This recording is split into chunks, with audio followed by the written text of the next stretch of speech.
ফেসবুকে আমি তখন নতুন, অত কিছু বুঝতাম না। আমিও টুকটাক ফ্রেন্ড রিকোয়েস্ট পাঠাতাম তখন, আর আমাকে কেউ পাঠালে আমিও অ্যাকসেপ্ট করে নিতাম।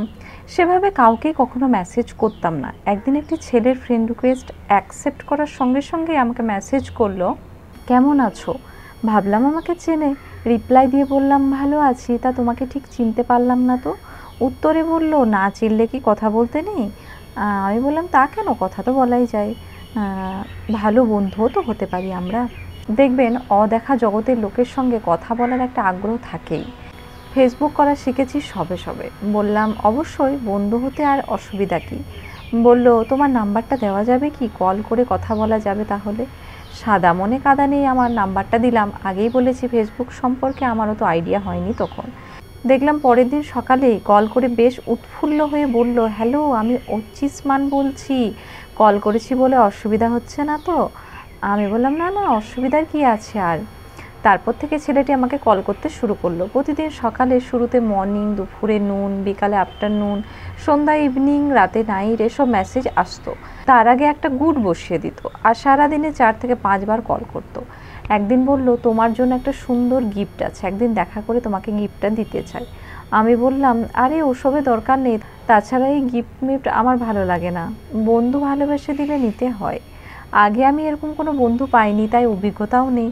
এত ভালোবাসাবাসি আমার আবার সয় না, জোর জবরদস্তি করাতে ওর সাথে দেখা করতেই হলো।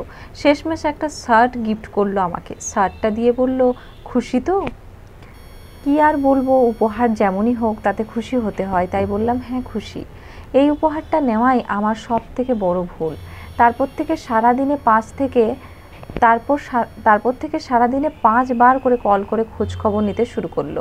খেয়েছি কিনা, শুয়েছি কিনা, বসেছি কিনা, আর গাদা গুচ্ছের মেসেজ। আমি তো ভাবছি কি ব্যাপার, এই ছেলে এসব করছে কেন? এসব দেখে শুনে অন্য একটা ঘটনার কথা মনে পড়ে গেল। একবার একটা মেয়েও নিজে থেকে প্রেম নিবেদন করেছিল আমাকে। আমি হ্যাঁ বা না কোনো কিছুই বলিনি। 1 সপ্তাহ পর মেয়েটি আমাকে একদিন ফোন করে বলেছিল, তোকে প্রপোজ করাটাই ভুল হয়েছিল। আনরোম্যান্টিক কোথাকার, কথা বলতেই তো জানিস না, তোর মতো গুমরা মুখর কপালে একদিন মেয়ে জুটবে না, এই অভিশাপ নিয়ে গেলুম। এই ছেলের এমন কাণ্ড কারখানা দেখে মনে মনে ভাবছি, সেই মেয়েটার অভিশাপ লেগে গেল না তো? মেয়েটিকে সেদিন আমি শকুন বলেছিলাম, ভাবলাম শকুনের সাপে তাহলে কি সত্যি গরু মরে?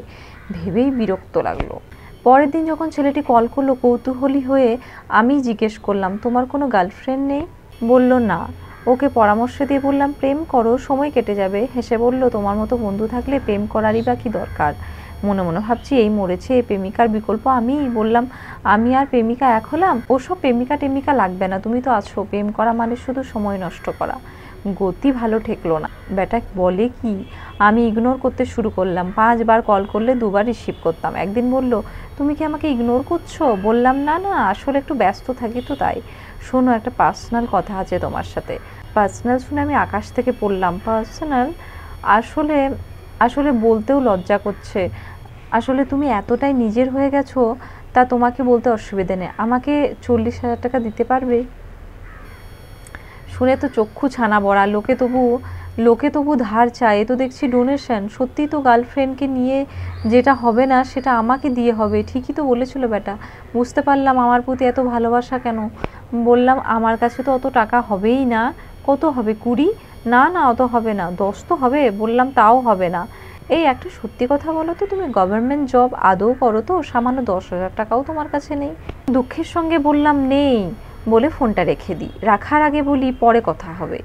তারপর থেকে কল করলে রিসিভ করতাম না, মেসেজ করলেও রিপ্লাই করতাম না। কয়েকদিন এভাবেই কাটলো। শেষমেশ থাকতে না পেরে ছেলেটি একটা কড়া ভাষায় মেসেজ করে লিখলো, তোমাকে যে শার্টটা দিয়েছিলাম ওটা 800 টাকা নিয়েছিল, শার্টটা তো আর ফেরত আনতে পারবো না, ওই টাকাটা আমাকে একটু পাঠিয়ে দিও। তোমার মতো ভিখারির সাথে বন্ধুত্ব করাই ভুল হয়েছে, কিপটে মাল একটা।